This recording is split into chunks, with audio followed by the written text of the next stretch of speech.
Assalamualaikum warahmatullahi wabarakatuh. Perkenalkan, nama saya Dede Iwan.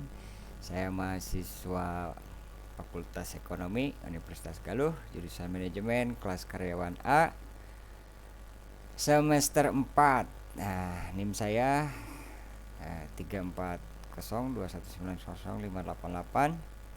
Saya akan mengerjakan tugas yang diberikan oleh Pak Muhtar, mata kuliah komputer bisnis 2. Nah, pada kesempatan kali ini saya akan memperlihatkan dulu tugas-tugas yang harus dicetak. Saya sudah cetak semua tentang artikel ataupun jurnal serta daftar saham, semua sudah saya cetak. Dan pertama saya minta maaf dulu Pak, karena tugasnya baru saya bisa mengerjakan hari ini karena berbagai hal, dan kebetulan aplikasinya saya baru bisa digunakan kali ini Pak. Selanjutnya saya akan bahas tentang jurnal dulu. Nah, jurnal itu saya download di sinta. Ini Pak, .ristekbrin. Nah, jurnalnya saya ambil di sini. Ketika saya udah masuk di website ini, rekan-rekan bisa masuk di kolom search, ada jurnal. Nah, ketika di sini kita bisa memilih tema sesuai yang kita inginkan, karena kita ini carinya tentang sistem informasi, kita masukkan di sini. Oh, salah. Ada yang ini ya, karena saya udah ketik, sudah coba. Kita berbicara tentang keuangan, kita akan cari masalah akuntansi. Akuntansi itu ada di sini, saya ambil nomor 6.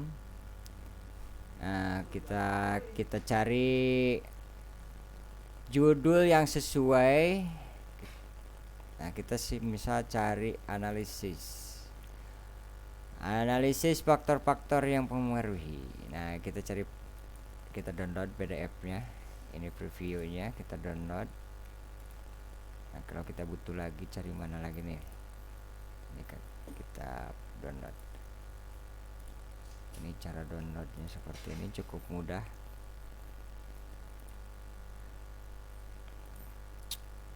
Download. Dan kalau misalkan kalian cari jurnal yang lain, tinggal masukkan kata kuncinya, maka akan muncul jurnal-jurnal yang kita inginkan. Nah, selanjutnya itu cara downloadnya. Setelah di download, sudah tersimpan langsung di folder, dan kita bisa pindahkan dan kasih judul dengan judul jurnalnya. Selanjutnya kita akan bahas masalah saham. Saya akan mencoba membahasnya, apa itu saham ya. Nah, kita bahas dari pengertian saham. Saham itu adalah bukti penyertaan modal seseorang ataupun badan usaha pada perusahaan tertentu. Atau dalam pengertian lain, saham merupakan dokumen berharga yang menampilkan bagian dari kepemilikan suatu perusahaan. Kalau kita berbicara surat berharga, sebetulnya tidak hanya saham, banyak beragam dari surat berharga. Teman-teman bisa cari atau bisa memiliki surat berharga itu dalam bentuk SBN ataupun obligasi, bisa juga dalam bentuk reksadana. Dalam e-commerce saat ini sudah banyak platform yang menyediakan investasi reksadana. Itu merupakan pengertian saham. Selanjutnya, contoh kalau misalkan kita memiliki sebuah saham. Misalkan dalam perusahaan itu, salah satu perusahaan menerbitkan 1000 saham. dan seseorang memiliki 200 lembar saham misalkan. 200 lembar saham di perusahaan tersebut, maka dengan kata lain orang tersebut sebenarnya memiliki aset atau investasi sebesar 20% dari nilai aset total perusahaan. Nah, dalam masalah saham ada yang disebut masalah teknikal analisis. Nah, analisis itu terbagi dalam 2 kategori. Nah, ada analisis teknikal, ada analisis fundamental, dan yang paling booming saat ini tidak termasuk keduanya yaitu analisis bandarmologi yang sedang hit diperbincangkan dalam media sosial, yang dianggap bahwa analisis ini sangat mempengaruhi tapi susah dianalisa karena bagi sebagian orang berpandangan fundamental perusahaan itu tidak berpengaruh ketika keinginan bandar berkata lain. Contohnya seperti itu. Kita akan bahas analisis teknikal secara sederhana. Analisis teknikal itu teknis analisis yang ditujukan mengamati pola-pola seperti data pasar, harga saham, dan volume transaksi saham. Nah, dalam hal ini bukan melihat yang berkaitan dengan kondisi ekonomi, kesehatan keuangan perusahaan, serta prospek bisnis ke depan. Analisis teknikal itu cenderung terhadap bagaimana kita melihat pola kapan saham itu naik ataupun saham itu biasa rebound ataupun naik kembali. Nah, sebetulnya saya sudah punya akun di saham. Kita akan perlihatkan masalah itunya. Dex.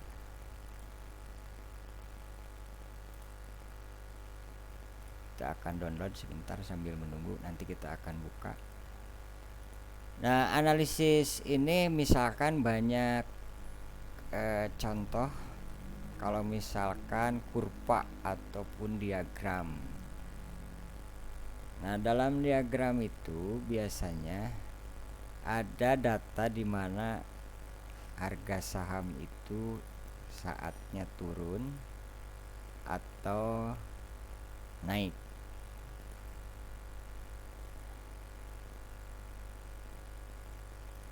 Nah, kita akan install dulu.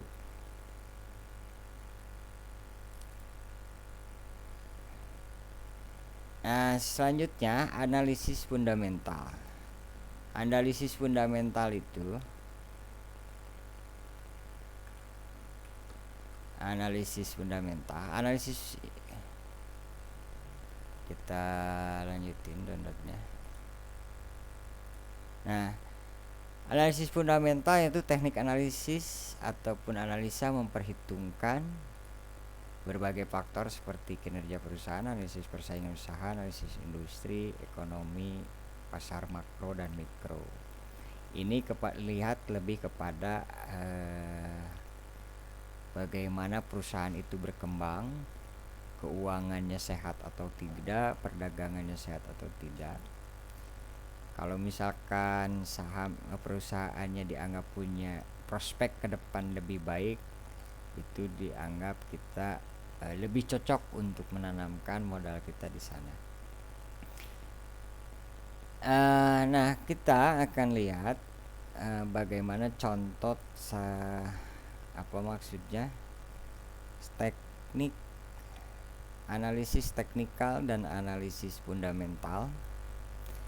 Dalam aplikasi kita akan mudah melihatnya karena sudah disediakan oleh para broker. Dalam aplikasinya biasanya sudah banyak menu-menu tool teknikal dan fundamental. Selanjutnya kita akan bahas masalah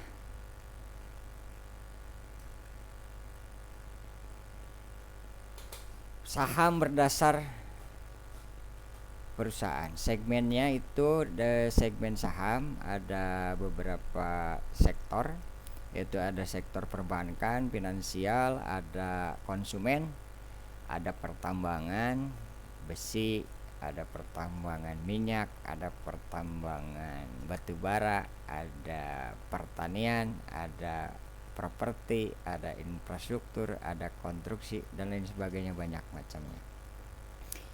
Dalam masing-masing segmen ini banyak perusahaan-perusahaan, tidak hanya satu dua di dalam kategori agrikultur saja itu lebih dari 10 perusahaan yang berada di bursa efek. Selanjutnya, contoh laporan keuangan. Nah, contoh laporan keuangan itu kita bisa lihat kita bisa download di RTI ataupun di situs broker trading saham secara 5 tahunan ataupun tahunan ataupun berjangka sesuai kita pengen 1 tahun, 2 tahun, 3 tahun. Kita bisa lihat ini perkembangan dari tahun 2015 sampai 2020. Dari secara nilai asetnya, pendapatannya, nilainya, nilai labanya sampai hutangnya, kita bisa melihat perkembangannya dari tahun ke tahun. Selanjutnya, faktor penyebab naik turunnya harga saham. Ada yang biasanya faktor itu ada yang mempengaruhi, diantaranya bisa aksi korporasi. Aksi korporasi ini cenderung bisa lebih efektif ataupun bisa dianggap mengkerek ataupun menaikkan harga satuan saham. Contoh aksi korporasi itu apa? Bisa saja ada RUPS, rapat umum pemegang saham, ada juga pembagian dividen, ada juga merger, ada akuisisi, dan banyak lagi masalah aksi korporasi ataupun perubahan bisnis perusahaan. Selanjutnya proyeksi kinerja perusahaan pada masa mendatang. Nah, termasuk kalau misalkan ada aksi korporasi bahwa akan ada peralihan jenis segmen pekerjaan perusahaan ataupun mengakuisisi, itu akan mempengaruhi proyeksi perusahaan ke depan. Kebijakan pemerintah terhadap salah satu perusahaan itu akan sangat berpengaruh, karena kebijakan itu pasti akan berdampak baik positif ataupun negatif. Kalau misalkan kebijakan dianggap positif terhadap satu perusahaan, pasti sahamnya bisa dikatakan akan merangkak naik, ataupun sebaliknya, kalau dianggap negatif akan semakin turun. Contohnya kebijakan pemerintah itu, misalkan di saat pandemi saat ini, kebijakan pemerintah vaksinasi bisa dianggap berdampak baik secara keseluruhan, namun secara perusahaan dari segmen kesehatan itu pasti akan jauh lebih diuntungkan. Selanjutnya, fluktuasi kurs rupiah terhadap mata uang asing. Jelas ada beberapa perusahaan yang melakukan transaksi bisnisnya terhadap memakai dolar ataupun tidak, yang memakai rupiah. Kalau yang melakukan transaksi ekspor impornya memakai dolar, jelas ini akan mempengaruhi kondisi fundamental ekonomi makro. Nah, kalau perusahaan itu melakukan transaksi antar negara atau konsumennya ada di negara luar, ini akan berdampak terhadap negara tujuan komoditinya. Kalau misalkan dianggap kita ekspor ke Amerika, kalau misalkan Amerika itu dianggap ekonomi sedang lesu ataupun sedang dilanda kekacauan, maka jelas itu akan mempengaruhi fundamental perusahaan. Rumor dan sentimen pasar. Pada poin ini seringkali saat ini ada istilah namanya pom-pom saham, ada juga endorse. Nah, seringkali ini menjadi pemicu naiknya saham tanpa alasan. Itu bisa saja terjadi, apalagi sekarang lagi terkenalnya masalah aliran bandarmologi, sehingga banyak selebritis ataupun orang-orang terkenal itu ketika punya cuitan tentang saham, diperkirakan saham tersebut akan naik.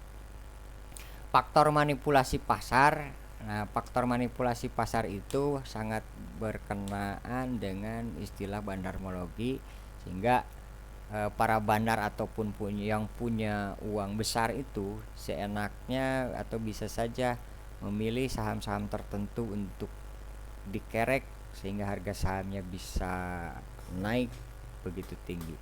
Faktor kepanikan, sehingga misalkan ketika ada isu tentang kebijakan negara yang dikeluarkan ataupun fenomena konflik ataupun politik, sehingga para trader ataupun para investor panik sehingga melepas semua sahamnya pada bersamaan, sehingga harga saham akan anjlok, akan turun. Nah, terdapat di Bursa Efek itu terdapat 677 perusahaan yang tercatat. Nah, dari 677 ini terbagi dalam beberapa segmen yang telah tadi kita sebutkan. Istilah dalam saham itu ada hajar kanan, itu ketika istilah yang dipakai para trader bagaimana kondisi harga saham lagi naik, tidak tahu naiknya berapa persen ataupun berapa rupiah, yang penting beli terus, sehingga itu akan mengakibatkan harga saham tersebut naik secara signifikan. Kalau hajar kiri di haki itu berarti orang-orang akan lebih cenderung melepas sahamnya, gak tahu turunnya berapa, yang penting mereka ambil melemparkan sahamnya di posisi antrian jual, atau ketika ada antrian jual dihajar, mereka melepas rame-rame sahamnya. Kalau bullish itu harga sahamnya naik ketika bisa saja harga akumulasi IHSG itu turun ataupun naik, harga saham tersebut tetap naik. Kalau bearish harga sahamnya turun, bisa saja harga IHSG-nya naik tapi harga sahamnya tetap turun. Ada juga istilahnya cuan, ada istilahnya TP, take profit, itu ketika para trader ambil untung, ataupun ada lagi istilahnya cut loss. Nah, cut loss itu ketika pada posisi investor pada posisi merugi, maka daripada mereka mengalami kerugian lebih besar, maka mereka akan melepas sahamnya pada hitungan-hitungan tertentu. Kalau misalkan dianggap kerugiannya sudah mencapai 5%, untuk menghindari kerugian lebih besar, maka mereka akan melakukan cut loss atau melepas sahamnya dengan posisi rugi. Nabung di bank versus nabung di saham. Berbicara resiko, jelas nabung di bank itu lebih aman, serta posisi uang kita bisa diambil sewaktu-waktu. Kalau misalkan nabung di saham, itu resikonya jauh lebih besar, kan posisi uangnya tidak seenak bisa seperti di bank. Ketika kita butuh uang, kita bisa langsung ambil di ATM. Kalau misalkan di posisi saham, kita harus ada proses penjualan dulu dan harus menunggu 2 hari kalender kerja setelah transaksi, baru kita bisa menarik uang kita. Dari segi keuntungan, kalau misalkan di bank itu keuntungan per bulan per tahun itu sekitar berapa? 5 sampai 8% sampai ya. Kalau misalkan di saham itu per hari bisa 10%, bisa 5%, atau bahkan rugi minus sampai tak terbatas, bisa saja 100% ataupun uang kita hilang. Itu keuntungan dan kekurangan antara nabung di bank dan nabung di saham. Yang membuat saudara tidak nabung di saham, saya sebenarnya Pak sudah punya tabungan saham sejak 2019. Saya belajar jadi trader itu waktu masih zaman internetnya di warnet. Sampai sekarang saya masih belajar dan tidak banyak juga saham yang saya miliki.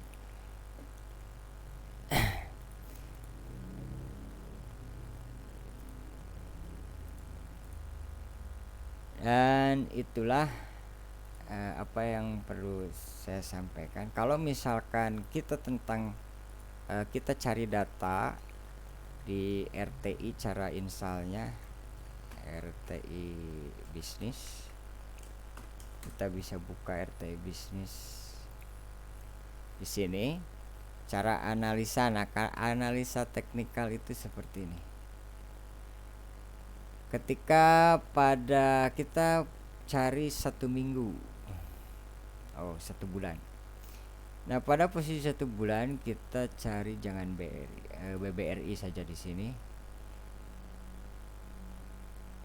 Harga terendahnya itu ada di kisaran harga 4.500 dan harga tertingginya itu ada di 4.800. Nah, secara teknikal ketika menyentuh angka terendah itu, maka besar kemungkinan saham ini akan naik menuju ke angka tengah antara 45 dan 48, ataupun balik lagi ke angka 48 dan bisa melebihinya.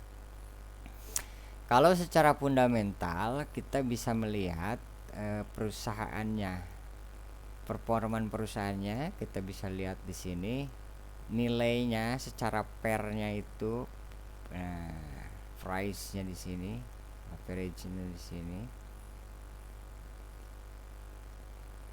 Beritanya bisa dilihat di sini tentang perusahaan. Nah, ini pergerakan saham kumulatifnya, finansialnya di sini, profilnya di sini. Teman-teman bisa, kalau misalkan lebih banyak konten yang bisa dibuka, itu teman-teman harus ikutan akun yang berbayar. Nah, corporate actionnya di sini, ROI kalkulatornya di sini. Ini untuk melihat apakah harga saham itu apakah harga lagi posisi mahal ataukah murah. Demikian Pak yang bisa saya sampaikan. Terima kasih atas perhatiannya. Mohon maaf atas segala kekurangannya. Saya cukupkan sekian. Mudah-mudahan bisa berkenan. Assalamualaikum warahmatullahi wabarakatuh.